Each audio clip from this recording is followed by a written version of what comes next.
પ્રાથમિક શાળા વાલોરના વિદ્યાર્થીઓએ બજારના રાજા ગણેશજીના દર્શન કર્યા હતા। ગણેશ ચતુર્થીના તહેવારને ગુજરાતમાં એક ઉત્સવ તરીકે ઉજવવામાં આવી રહ્યો છે। ગણપતિ વિઘ્નહર્તા તરીકે પૂજવવામાં આવે છે।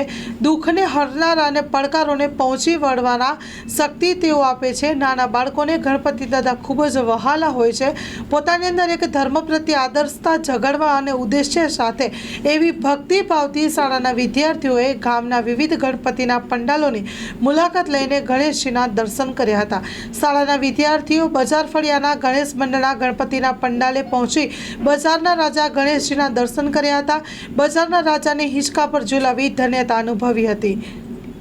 બાળકોએ ગણપતિ બાપા મોર્યાના નારા સાથે ભક્તિમય વાતાવરણ ઊભું કર્યું હતું અને આ સાથે બજાર ફળિયામાં સભ્યો, વડીલો અને દાતાઓ દ્વારા ચોકલેટ, નોટબુક, પેન્સિલ અને રબરની એક કીટ પ્રસાદ સ્વરૂપે ભેટ આપવામાં આવી હતી। Story report by Vikas Shah, Tapi.